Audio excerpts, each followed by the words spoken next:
आज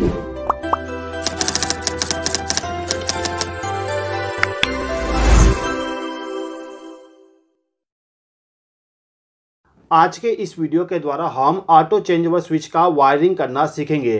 अब ये जो हमारा ऑटो चेंजओवर स्विच है, इसका वायरिंग हम इस प्रकार से करेंगे जिससे कि यदि हमारा मेन पावर सप्लाई फेल हो जाए तो ऑटो चेंजओवर स्विच हमारा चेंज ओवर कर दे।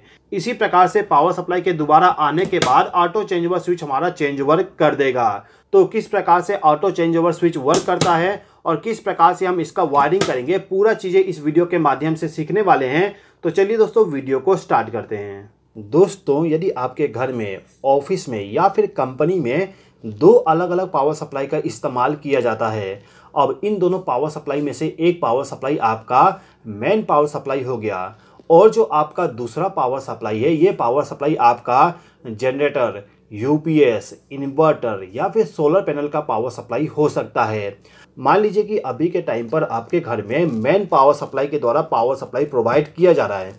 अब यदि आपका मेन पावर सप्लाई फेल हो जाता है तो उस कंडीशन में आपका जो दूसरा पावर सप्लाई है, उस पावर सप्लाई का इस्तेमाल करना पड़ेगा, यानी कि इसको आपको ऑन करना पड़ेगा। अभी मैंने यहाँ पर एमसीबी का इस्तेमाल किया हूँ, इसलिए मुझे यहाँ पर मैनुअली चेंज ओवर करना पड़ रहा है। लेकिन यदि आप चाहते हो कि आपका जो चेंज ओवर है वो ऑटोमेटिकली हो जाए तो उस कंडीशन में आपको ऑटो चेंज ओवर स्विच का इस्तेमाल करना पड़ेगा।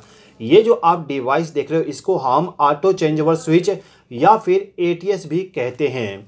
अब यहाँ पे जो मेरे पास में ऑटो चेंज ओवर स्विच है, इस ऑटो चेंज ओवर स्विच को सीएनसी कंपनी के द्वारा बनाया गया है और इस ऑटो चेंज ओवर स्विच का मॉडल नंबर आप यहाँ पर देख सकते हो।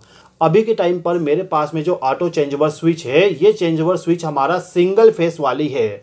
3 फेस वाली ऑटो चेंज ओवर स्विच का भी वायरिंग सेम तरीके से होगा, केवल वहाँ पर 3 फेस का वायरिंग किया जाएगा और इस ऑटो चेंज ओवर स्विच में सिंगल फेस का वायरिंग किया जाएगा।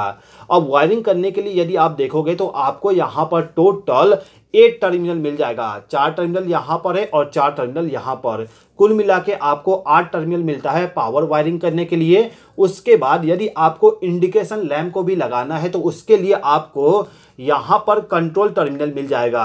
अभी के टाइम पे हम इंडिकेशन लैंप का कनेक्शन नहीं करेंगे, केवल पावर टर्मिनल का कनेक्शन करेंगे जिससे कि चेंज ओवर स्विच हमारा ऑटोमेटिकली चेंज ओवर कर दे। ओके, तो यहाँ पर मेरे पास में 2 एमसीबी है।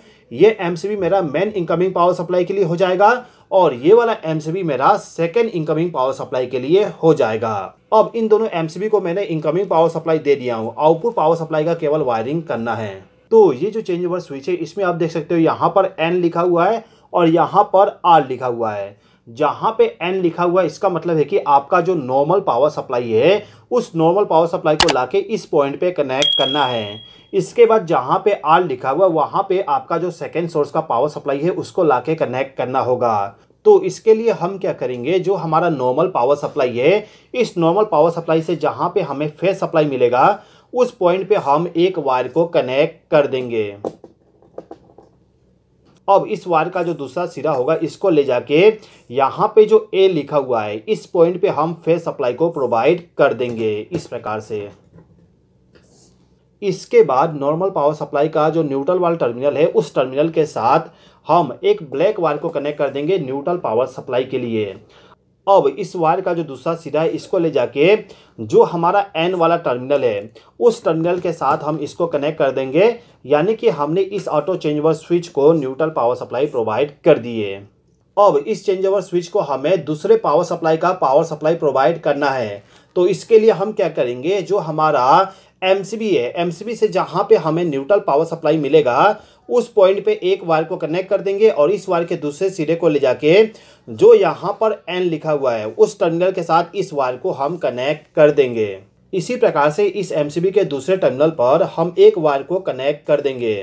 अब इस वायर का जो दूसरा सिरा होगा, इसको ले जाके जो हमारा ऑटो चेंज ओवर स्विच का ए वाला टर्मिनल है, इस टर्मिनल के साथ हम इस वायर को कनेक्ट कर देंगे, यानी कि हमने सेकेंड पावर सप्लाई को भी एटीएस के साथ कनेक्शन कर दिए।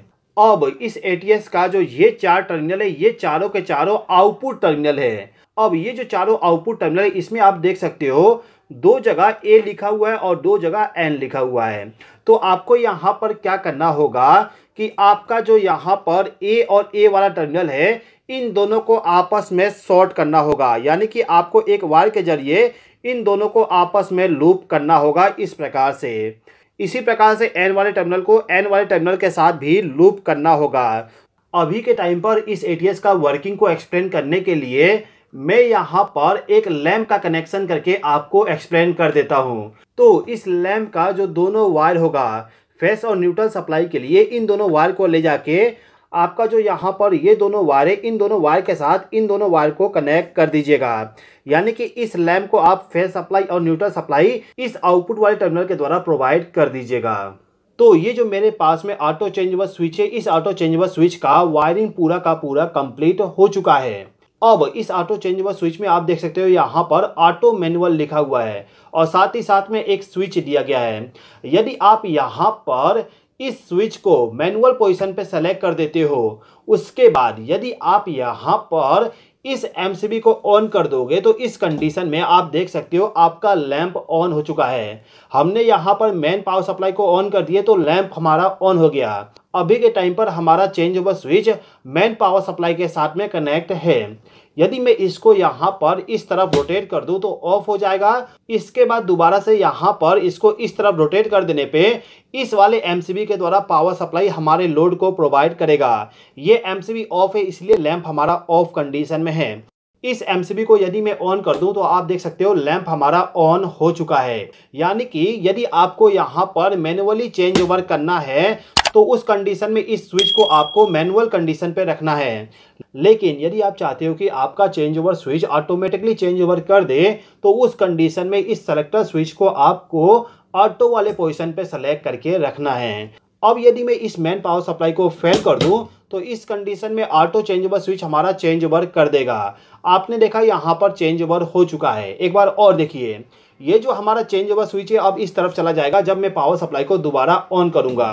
जैसे कि आप देख सकते हो यहाँ पर चेंज ओवर ऑटोमेटिकली हो रहा है। तो यदि आप ऑटो चेंज ओवर स्विच के द्वारा डायरेक्टली किसी जनरेटर को चालू करना चाहते हो तो उस कंडीशन में किस प्रकार से हम वायरिंग करेंगे उसको यदि आप सीखना चाहते हो तो इस राइट वाले वीडियो पे क्लिक करके उस वीडियो को देख लीजिए। उस वीडियो में पूरा डिटेल एक्सप्लेन किया गया है।